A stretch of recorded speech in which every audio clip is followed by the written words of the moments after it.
Welcome back to another recording of the Elevate Media Podcast. I'm Chris Anderson, your host. Today, if you're watching the video, it's going to look a little bit different. This is not our new studio, but we're here with Mike and AJ of Agency Coach, and they opened up their home, their office, their space to us to come record this episode because we're down in Tucson shooting a production for another client, and the stars aligned. Coincidence happens. They're in Tucson, and so it's just a cool thing. So, Mike, AJ, thanks so much for opening up your space and being on the show as well. So it's great to have you in the studio, and it's great to be on your podcast. Yeah, so. It's really cool, and this is awesome collaboration, right? Like being able to do this with people and share in everything and learn, and so yeah, it's really cool, and can't wait to get this out there so you guys can share with your audience as well, so they can hear from you guys even more. But yeah, so like we were talking kind of before we started. You guys have been in the entrepreneurship space, the business space for a while now, 2003, where you guys started your agency. Kind of let's take a step back. What was that like, taking that leap or taking that step to start a business? Just kind of dive in, feet first right now. Yeah, well, you figure 2003, if you really think about it, it's like a whole nother dimension of time right. from here. But it was, Google was not the top search engine, and we weren't carrying smartphones around in our pockets, and YouTube wasn't a thing, Facebook wasn't a thing. Right. And so, really, that business, our agency, was started as a web design company. And, and even back then, I didn't call it an agency. It was like Mike Schmidt starts a web design company and tries to figure out if he can justify staying in Tucson after graduating college by starting this business. And if that didn't work, plan B was going to be not being around here and moving back home to California with my folks. And so this was my shot to make something happen and build a business that was going to support my future career. That's awesome. Yeah. And I'm sure with that, there's so much when you start a business. It's like nerves, imposter syndrome. We all hear it. How did you overcome some of that when you're first starting out? Yeah. I mean, I'm fortunate that I just kind of jumped into it, being willing to just figure it out. My dad was a big supporter of just trying it out. So he paid for my Tucson Chamber of Commerce membership, and nice. I just started going to breakfast meetings, and I was super uncomfortable, talking to these people who were easily twice my age, and none of them understood anything about web or marketing and that kind of stuff. And it was just put myself out there and see what sticks, see what happens. Yep. And like I said, the alternative was, I had to go figure out something else. And I'm like, well, I really want to make this work. I really want to, stay in Tucson. I was playing in a band nice. That I didn't want to leave. I was dating a girl who I didn't want to leave, became my wife. That's right. Awesome. And so I'm like, what are the ways in which I can do this? Figure in 2003, the job prospects for a web designer, especially in Tucson, Arizona, there wasn't companies that were like, hey, we need somebody with your skill set at that time. Yeah. It wasn't all over the place. There was a few maybe pockets of opportunity, but by and large, the opportunities for somebody with my skill set was not here. Yeah. Right. And, virtual and remote work also was not a thing. So right. I literally had to go somewhere else to tap into the thing that I wanted to do or, build it myself. That's really cool. And, a couple things that I can connect with what you said about you're going to these networking events, talking to people who don't really know what you're talking about or understand it, from the video aspect, even video podcast. So I get that, and it can be a hurdle, but I think it's fun to try to explain it and show them, because then when they start to get it and they start to implement those things, one, it helps their business, which means they help more people, but it's just cool to see the growth that they can have from that. And then you mentioned your why was almost big enough. I love being in this band. I don't want to leave it, and I'm with this girl who, think you stuck around and she stuck around. Well, she probably would have come to California. Okay, yeah, that probably wouldn't have been too hard. But you had that why, which helps people through those hard times. Now, AJ, when did you come into the picture? How did you guys get connected in this together? Yeah, so I came in 2008. Mike had already been running it for a few years. I was working in a corporate environment for Intuit, managing the online communities for QuickBooks and TurboTax and Quicken, and I felt like a really small cog in this huge machine, and it was really hard for me to understand how the work I was doing day in and day out was really like impacting anything, you know? So I was looking for an opportunity to work maybe more closely with the people that I was helping. Mike had put an ad out for a job that's a website strategist. And what he was really looking for was somebody to help with sales. And it's interesting that he put web strategist, because if he would have put website sales, I would have never applied. Like at that time, I just thought sales was a bad thing, and it was like trying to manipulate people, and it was like that sleazy car salesman. It was like all those things that some people think when they think about sales. And because he put website strategist, I was like, cool, this is kind of what I'm doing it into it. You know, I'm managing our web strategy, and I know I like helping people, and if people want advice on how they should handle their strategy, I'd be more than willing to do that. And you know, the crazy part about it is that it was accurate what he was suggesting, because we have a very consultative sales approach, you know, and we're not trying to convince somebody to need something. It's about them coming to us and say, hey, I want help with my online presence. You know, what do you suggest? And us simply suggesting things, right? And not feeling the pressure to like close them on it. It's like, you know, here's what you're trying to do. Here's how I think you should go about doing it. And if you want our help with it, I'd love to do that. If not, no big deal, right? And so that blossomed into, you know, obviously a lot of success in being able to, you know, sell to people. And I'm proud to say that I'm a salesperson now. You know what I mean? Like I wasn't born that way. It didn't feel natural, but you know, we've come up with ways that we can make sales not seem like sales. Right. Yeah, doing it the right way, which I like. That's really awesome. Yeah. So, you know, Mike, how crucial or how big was that shift when you brought AJ on? Did you notice it right away, or was it kind of just a slow thing where you're like, wow, this changed everything? Like, was it like that, or you know, what was that bringing him on? Yeah, early on, it was clear that this was going to work out. Yeah, right? Good. I had tried unsuccessfully twice before meeting AJ to bring people on to sell. The first guy, he actually came to me one day. He says, "Mike, I think you should fire me." I was like, "Really? Why? What's going on?" He's like, "Well, Mike, I haven't sold anything since I've been here." And I was like, such a nice guy. I was like, I guess so. Like, yeah, maybe you should go. And it's like, he's how cool of him to like step up, because I wasn't, right? And I think that was also like, it really highlighted the fact that I wasn't leading anybody through that process, and I didn't know what I was doing. So with that as my first experience, I'm like, well, I'll try the exact same thing again. Hired another guy. This guy did sell like maybe one thing, but like eventually he quit and collected unemployment. It was like, I'm like, I don't think it works like that. But I was just like really frustrated. Yeah. I'm like, I've tried this twice. I had already given up project management, and I was wearing that sales role, that sales hat. Right. And so I was trying to figure out how to get myself out of that. So at that point, I kind of just resigned myself to saying, listen, I'm going to be in sales for I don't know how long. I'm willing to do it, but sure would be nice to find someone to come in who could just call my existing opportunities that, you know, just like I don't have time to reach out to them. I know there's money in my backyard, there's gold in my backyard, but I just have anybody go to do it. So that was kind of the idea behind this web strategy role. Is I'm like, listen, if you understand web and web strategy, you could call a client, you could look at their situation, you could look at their website and be like, I think we should do this and that. And that's what he did. Like actually, we printed out a list of all of our clients.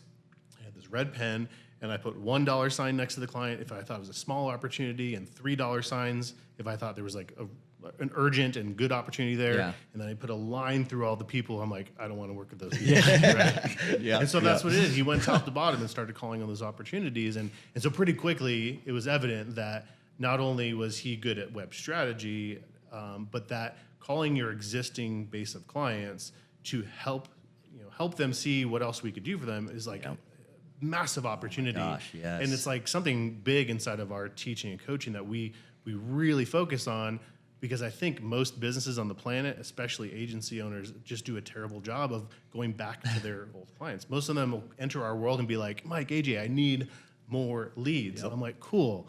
It's not what you need, right? Especially if you've been in business for a period of time and had any measure of success.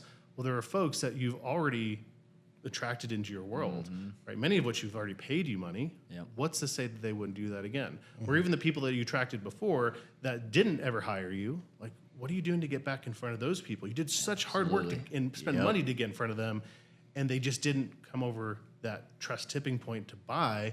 Well, why would you give up then? Like, it's like you're almost there, and then you just take these leads and you throw them in the trash. Yep. Right? And so that became a huge eye opener for us, and something we've kind of baked into our culture ever since. Yeah, and I think that's so crucial, and something that we've learned with Elevate is, the easiest person to sell to is someone you've already sold to. 100%. And clients that we've been working with for a while, like for us, we'll go look at their their websites or their main point of contact for their leads, and check out their videos, especially if they have a brand story, or if they don't. Like, hey, these are like 10 years old. They're really outdated. Like, we could help you if you're open to it or if you want that. And most of them are like, oh yeah, like we do need that. Right. So like, they already know, like, and trust you, and you're doing good work. And so like, following up with what you can help them, how we can elevate them, has been a just a much easier door to walk through. Absolutely. And then going back to people who have been clients in the past, or people who've already started to build relationships, just it's just simpler. And then let referrals, word of mouth, bring in those newer leads that you nurture as well. Right. So. Yeah, I think it's Marketing Metrics that did a study that said that your existing clients are up to 14 times easier to sell to than somebody who doesn't know you at all. It's like, do you want a 14 times advantage? Yeah. Or do you want to go and throw that advantage away with somebody brand new? Yeah. Right? I think if you're not going back to those existing clients or people who already know who you are and nurturing the relationship, making them offers, making sure they understand what it is you do, like you're throwing away a massive advantage that doesn't have to be that way. Yeah, and a lot of like for us, like it's an upsell for what we can do past what we initially start with most of the time. Like when we start with a video podcast and the monthly edits, and then when we throw in like, hey, we can do a video production and do this, or training video edits, things like that. Like, so what your client is quote unquote worth increases because of that jump in that thing too. So you can increase your profit margins, or you can expand how you're doing in that regard. And so I think we forget that a lot of times as we're trying to just hustle and I just need to reach more people and throw money to ads when they don't necessarily know how to target those people in the wording behind it. So I think that's such a good piece that we hit on for sure. But I also want to hit on kind of your guys' journey too. You guys have figured out, super successful, over 20 years now doing business, which is awesome. And it's, Elevate, we've just been in business since 2021.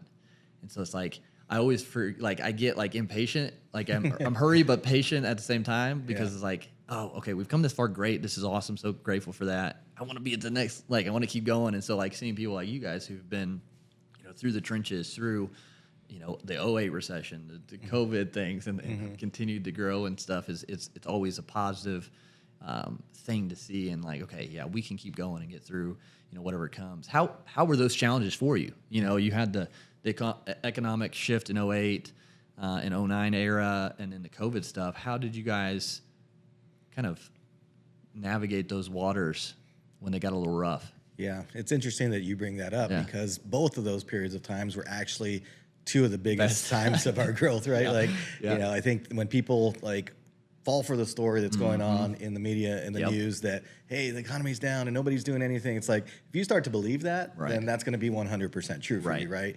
But what's also true is that there's a lot of businesses that maybe weren't as aggressive with marketing, that are like, hey, I need to kick things into gear because I don't want my business to go under, right? And so if you're showing up for those people with that abundance-based mindset, you're going to attract them. And, companies that were spending money with us started spending more money with us. Other companies that, were kind of just on cruise control and didn't feel the need to market, were now all of a sudden like, I need to start investing in marketing, right? And so 2008 was great for us, and led to, one of our first 7-figure years. And then, during COVID, same type of thing happened, where we were out there still talking to people and, giving them hope and telling them they should invest in marketing. And because of that, it really worked out well for us. That's awesome. It doesn't mean there wasn't a moment where we were like, started buying the story. I mean, we say often that this is one of the best times in history to own a marketing company or web or digital agency, simply because, in a great economy, people have money to invest in marketing and need your help. In a bad economy, people are worried and invest money because they need your help. Right. So it's like there might be different people, and of course, in both of those time periods, we had clients that stopped working with us, right?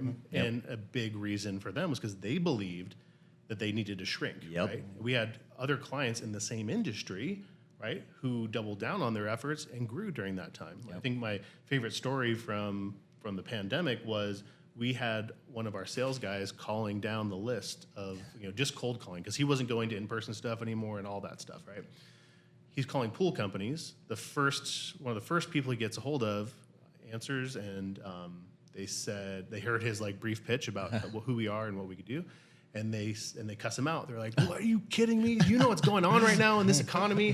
How could you be calling us at a time like this?" Click, right? Thankfully, he has a thick skin. Yeah. He keeps dialing. Good.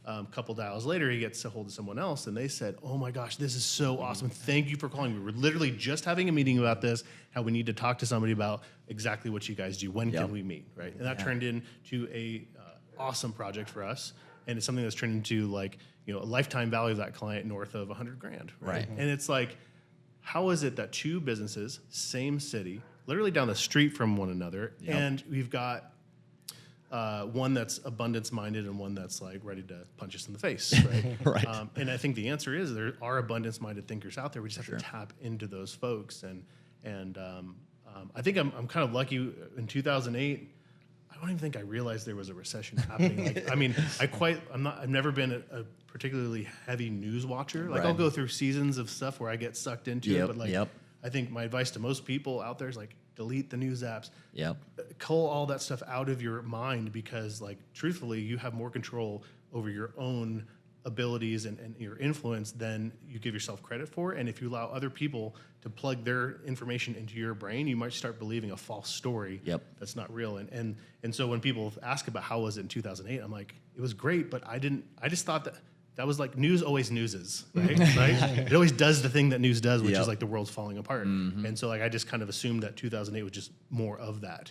And so I'm like lucky that I was so blind to it, because then as 2020 came around, while I did start to fall into the, want to crawl under the blanket and just like hide for a minute, I did.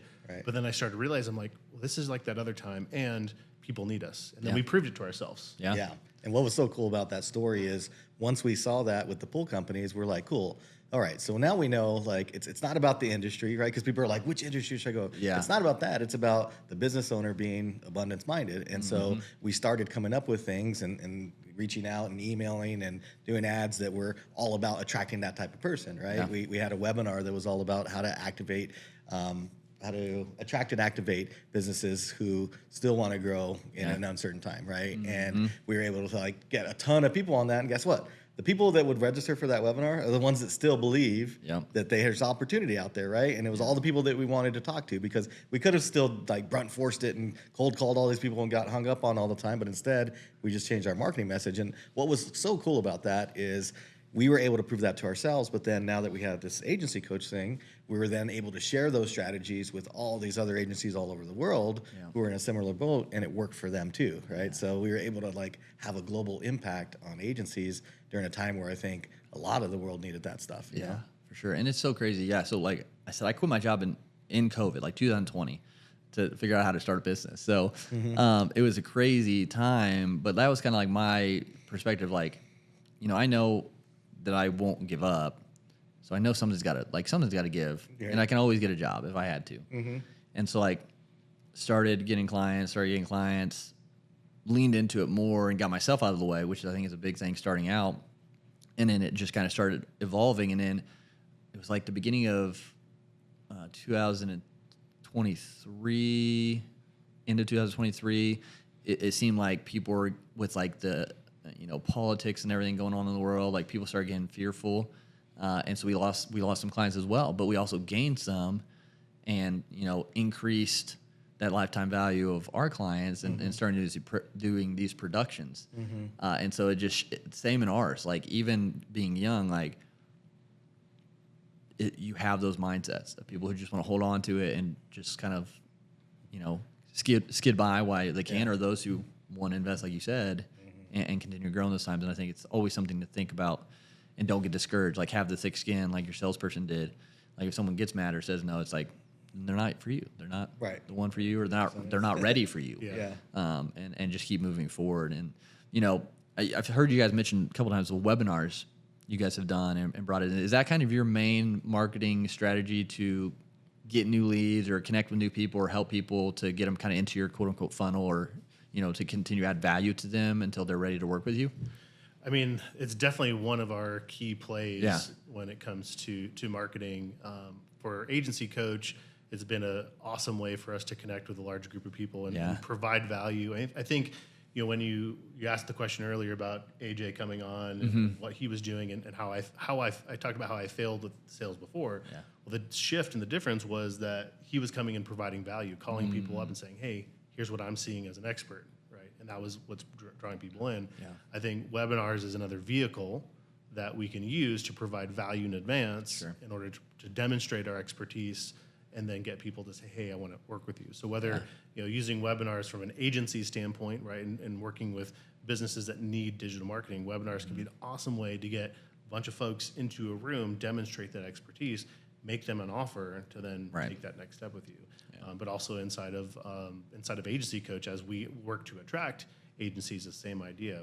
We put on webinars to provide value, to give insights, and then make an offer for them to take the next step with us. And so it has been a key part of our arsenal in the last 10 years of just like, here's what you can do. And I think the pandemic became just a blessing for us in a lot of ways.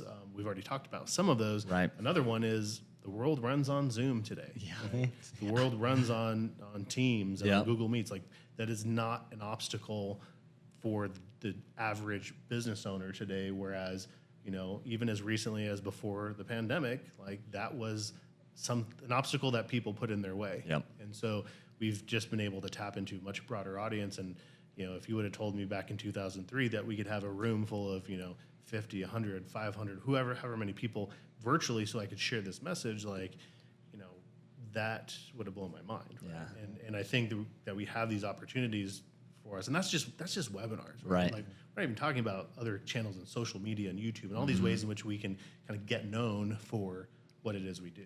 Yeah. And so, like, how important it is to kind of narrow it into, like, what you're known for? People hear, like, find your niche or narrow your marketing, have a narrow vision. How important is that? Do you guys still believe that's important as you're growing, especially if you're starting out?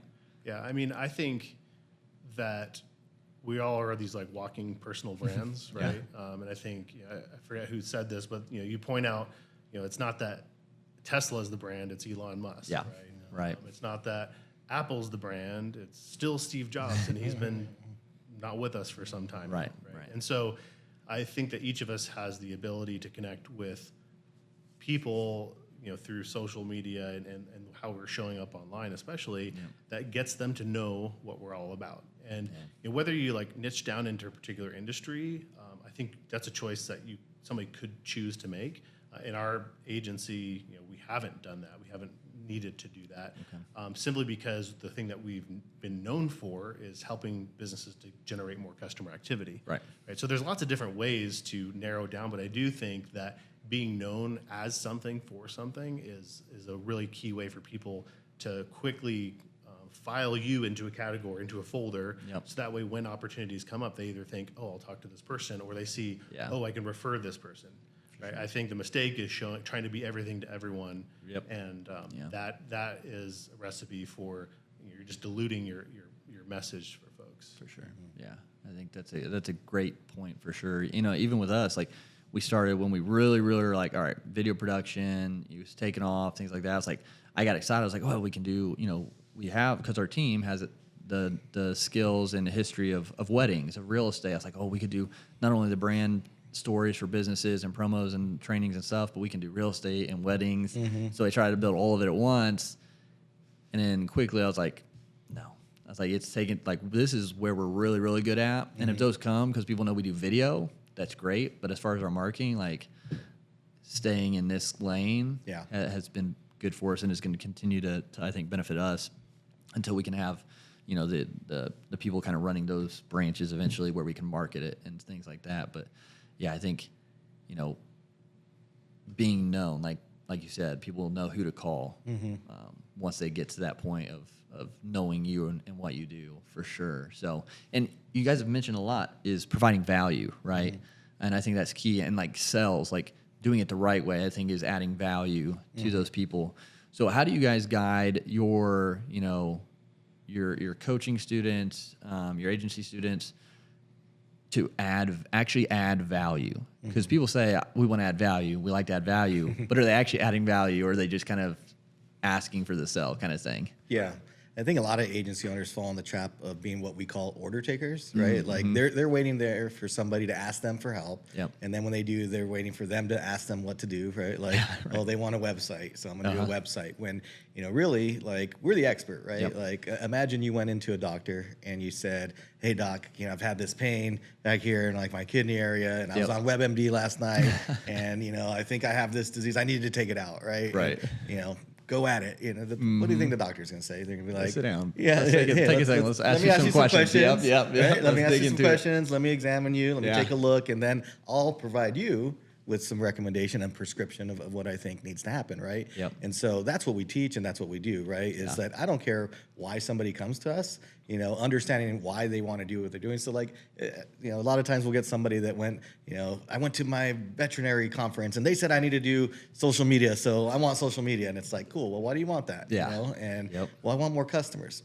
Cool, well, let me take you through a process where I can determine whether that's the best way to get that right now, right? Because there's some other basic things that you're just not doing, that, you know, or may not be doing. And so once we can educate them on, you know, what's important in getting more customer activity, and then assessing them in the different areas, it's clear where our recommendations need to be, right? And so I don't care why somebody comes to us, they're going to go through the same process, and I'm going to tell them what I suggest that they should do, versus, you know, again, just taking their order. And so that's proven to be like a really different approach. You know, a lot of times when we present our proposals to people, they're like, wow, this is wild. Like, you know, I asked 2 other people, and they just asked, I told them I needed SEO, and they said $750 a month. That's it. They didn't ask me any questions. You know, whereas like we've had a thoughtful approach to it and suggested, maybe that is what we suggested, but they still know that we did our due diligence to say, yes, that is the right thing that you need, right? Yeah.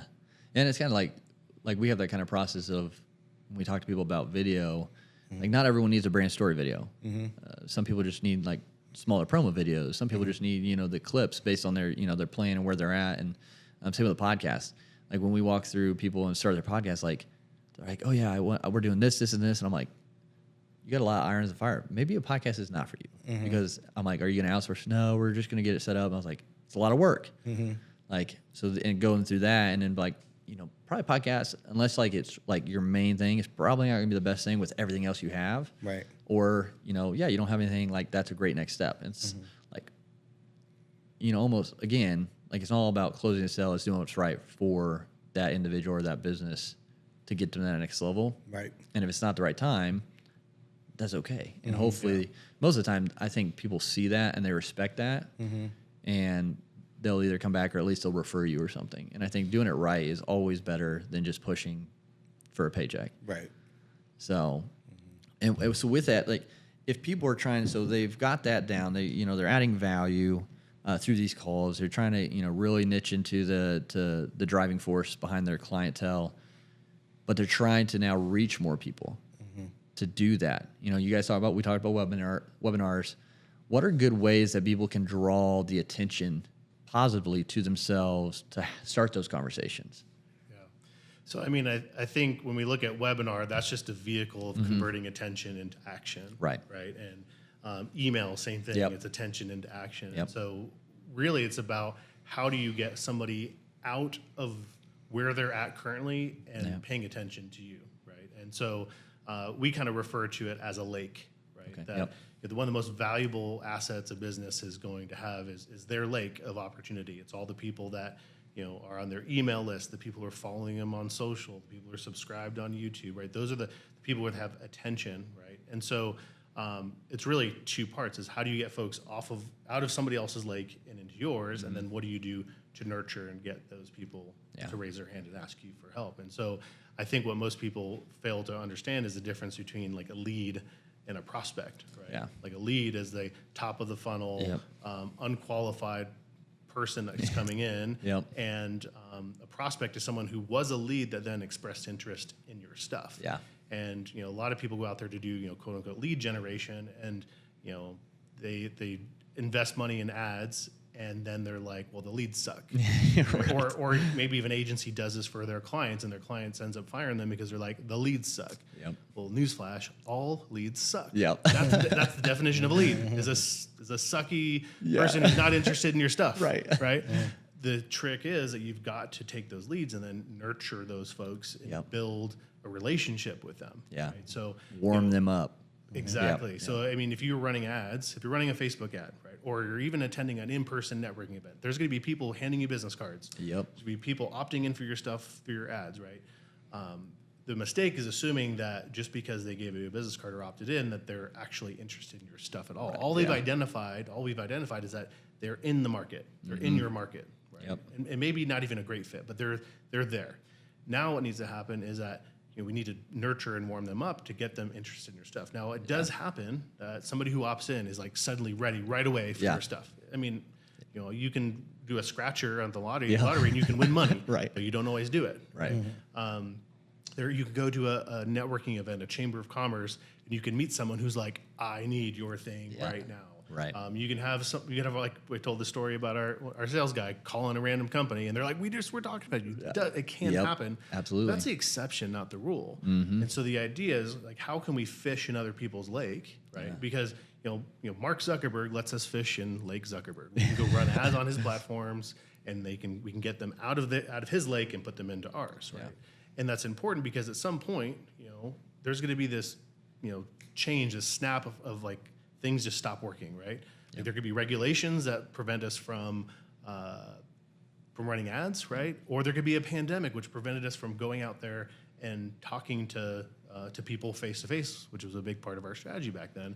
Sure. But then what do you actually own to actually go back in front of people? If you have the lake, you control that attention. You can get back in front of people, and then you can use things like webinars or emails or whatever else to convert that attention into some sort of action. So like I see people kind of confusing the fact that they just think they're going to run a campaign or show up to something and close a deal. So, right. The purpose of a campaign, the purpose of showing up in person, the purpose of any of those things is to get those folks into a place where you can actually continue the conversation with them and warm them up. It's like if you went to a nightclub and you're like asking every girl to marry you, and then you're like, gosh, all the girls in here suck. None of them want to marry me. Want to marry me. What's the deal with that? No, ask them on a date, get to know them a little bit, and start to form that relationship over time, right? Absolutely. Yeah, I think I love that analogy using that because you don't just.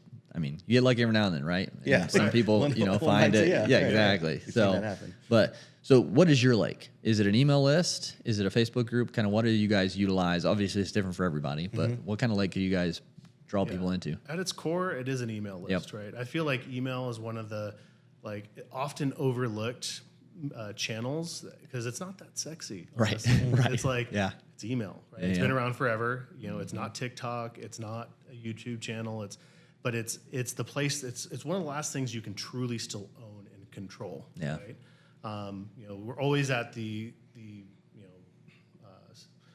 whim of the algorithm and everything else. The email and text message to a certain extent too is the ability for us to get in front of people. And so ultimately that's where I want to have people. But when people are focused on like getting big, say on Instagram, it's like that's a tall order, right? To stand out in this ocean of people. But when you have and control an email list or a text message list, you're like the biggest fish in that small pond, right? And you can stand out. Like you don't need a huge email list to affect the opinions and understanding with that group of people in a way that's going to financially mean a lot of money to you. Like what's surprising to me, not anymore, but it used to be to new people coming into our world, is you don't need a big email list to turn those folks into a career, into like substantial revenue in your pocket every month. Right. And I think a lot of people will spend too much time inside of social media. I'm not saying not to do that, but I'm saying like don't stack all your chips on the fact of whether or not your social profile is going to blow up and you're going to go viral. Right. Right. But if you can get the right people into your lake, into your email list, and then build a relationship with them on an ongoing basis, like that's going to turn into real dollars in your pocket a lot sooner. Yeah. It's at least been our experience. No, I agree, and I think because we've seen like people like, oh, I got a huge TikTok, and then they freak out because TikTok could get banned, and it's like they would lose all that, and they would have nothing, you know. So having that, and even then, at least you can export your list maybe on that email server and still have it if they were to take it down. But yeah, I think that's such a crucial piece is that people forget about is creating that lake of their own, so they can have a little bit more eyes and attention of everyone. And people focus too much on going viral. When they go viral, most of the time, it's not the people they want to be seen anyways, most of the time, which can hurt them. So and so to kind of finish the story, what happened during the pandemic for us was when everything shut down, and once we realized that there was a certain number of abundance-minded people that needed our help, well, we sent out an email to the list, several emails, and said, listen, if you believe that there's more opportunity for you out there, if you could just attract the right people and activate them into your services, well, then come to this webinar and we're going to tell you all about it. And like, we were able to fill a room full of people, and at the end of that, we had people booking appointments like crazy, and we turned that into hundreds of thousands of dollars of recurring revenue for the agency because we simply said the right thing to the people who were in our lake already. Right? And you know, we were freaked out that everything got canceled at first, but then we're like, well, we can create our own events, and we have the lake to tap into, and we don't have to spend any more money on ads. And so, like, that was a huge eye opener for us. We had all the pieces, we just never had the excuse where we're like, you guys better use this thing you've been building all these years. I mean, we emailed it from time to time, but we didn't leverage it like the true powerhouse that it could have been. Then we got to witness it firsthand how awesome that was.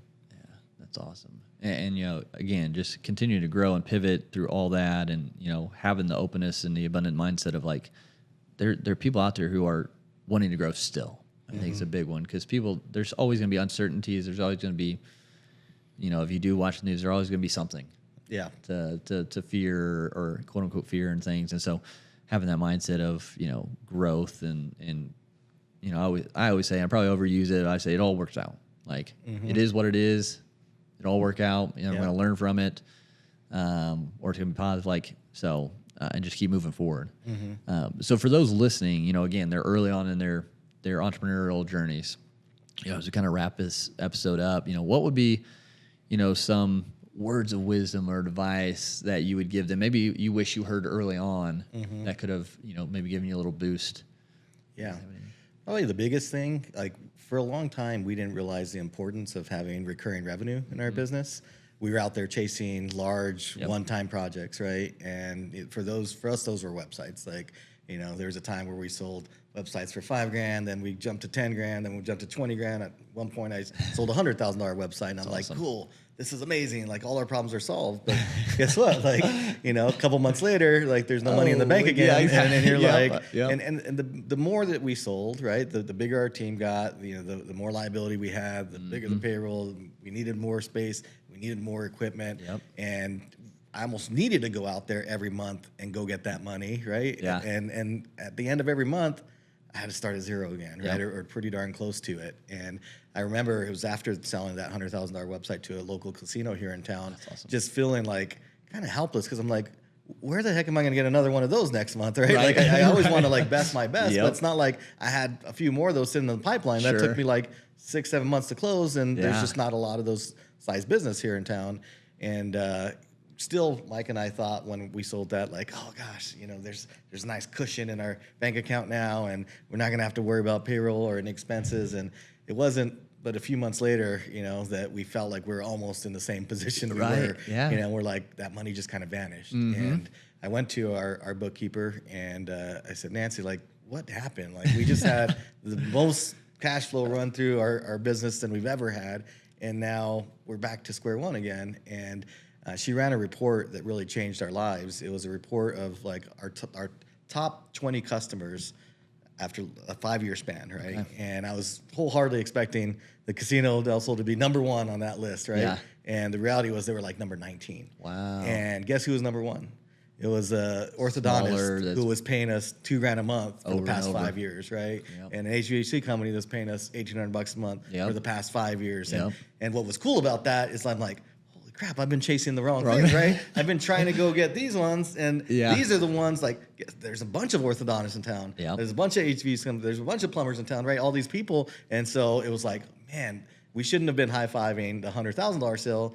I should have been high-fiving the $2,000 a month contract that we had, right? Add up. And so we shifted our focus 100% to be on the recurring revenue stuff and digital marketing. And we still do websites. Sure. We still have those big projects. Those are kind of the icing on the cake. But it didn't take long, maybe a year or less, for us to basically build our recurring revenue to where day one, first day of the month, all of our payroll and expenses are paid, right? Yep. And now I don't have to really sell anything that month. And so what that did for us is we could take time off, extended periods of time, or we could work on the projects that we knew we needed to work on to make our business better or more scalable, rather than the Hail Marys we kept having to throw just to make ends meet, right? And it took a lot of pressure off of us, and we were able to make investments decisions a lot easier, right? Because we knew that money was there. You can start saying no to snowflake projects, where like projects that were just like not a good fit. We're kind of one of a kind, and like we said yes to it because the client was like, "Hey, I've got money. Right? You can take this money and take the project, or I can go walk away." Yep. Right? And we're like, we'll take it. Yeah, right. Yeah. That's so. I want to hear your stuff, Mike, too. But this is great. Like, again, guys, I don't believe in coincidences. We are down here in production for another client who, was one of those. Like, we just dangled the thing and said, yes, we actually needed that. We were having a meeting about it, so let's do it. Got connected with these two. They're in Tucson. It just worked. Like, we're in the exact place that you're talking about, which is crazy. Like, we have reoccurring stuff monthly, and then we start getting these bigger, big one deals this year that we've never had prior. Yeah, and it's like, man, these are awesome. But then after each one, I'm like, where'd it go? What just happened? Like, that was great. Right. And we kind of stopped focusing on the retainer stuff. And so now it's like we're in a position where I'm like, okay, these are great. I love doing these big productions. Like, I really do enjoy them and do all this. But like, profitability wise, I was like, we need more retainer clients so we can continue to scale and grow, just like what you're saying. Yeah. And so like, I'm like, okay, so we are at a point where like we have these clients, we do these productions, then what's the next step? How can we help them after that and build out the retainer stuff? And it's the social media content where we can shoot for them for like a one-time fee, and then we have a smaller retainer per month that we edit those and send it to them. Right. And I'm like, that's what. And so we're starting to focus on that to get that up again. It's just it's crazy that that was what you mentioned and shared there. So that's awesome. So it makes me feel good. We're on the right page. Yeah. So we're getting the right traction there. So how about you, Mike? What's your kind of advice or guidance? Yeah, I mean, I think AJ really nailed it on that at like a tactical level. I think on at a higher level, I think that our businesses that we create, like, we get to make them however we want to, right? And so your choice to sell ongoing packages of social media or retainers, or if you love doing like these big productions and that's where your heart is, like, you get to choose what that's about. And business is a game that we get to play, but more importantly, it's one as entrepreneurs we get to design. Yeah. And so I think it's like choosing on purpose the way you want your business to work. Like, I used to think that there were all these like rules that I had to abide by. Right. Like, this is the way business works, and like people will line up at your door telling you need to do it like this, you need to do it like that, or you can't do this. Right. That's not acceptable. Or this is the market rate for this. You can only charge this much. Or like, there's so many like rules that people want you to believe are true, but in my experience, that as soon as you like shine the light on them and challenge them, like, you can really design it however you want. And so as entrepreneurs, we get to build the business the way that we want. So originally we were just building the business that was a really hard game to play. Super hard game where you have a big team and you're getting these big projects that are few and far between, and you're like, constantly in this feast or famine business cycle where you have cash and projects followed by periods of time where you don't. Right. But you still have the team. Right. And so like that was the truth was that we set up the game to work that way because of I didn't know. I didn't really have any business experience at all coming into this. I just kind of looked and just figured it out. But once we realized that, well, we could just change that. We should charge monthly for that. And these big productions we're doing, like we don't do a big we're going to cover our flights to get out there, but it's going to be a monthly recurring we're gonna translate that into something else. And that's Right. what we did for websites Yeah. for a long time. Nice. Instead of doing upfront fixed bid website projects we thought we had to do, well, it's like, well, do you think that clients would pay monthly for that instead? Turns out they do. And like, so we could stack it that way. And so, Yeah. so business is a game we get to play, but more importantly, it's a game we each get to design. And I think it's the days that I remember that is the days that I'm like most excited about business. The days Yeah. that I forget that I'm actually in control of how the game is designed are the ones where I like, get in a deep dark hole Stressing, yeah. of stress and like, Right, just yeah. not loving life. So, so it's like if you don't love your business right now, right? I think the alternative is like go off and get a job. Right. Or I would say I'm going to go start a hot dog cart because at least it's like cash for hot dogs. And worst case scenario, I just got to refund a hot dog. And like, how mad can somebody be at that? Right, It's like, right. It's like,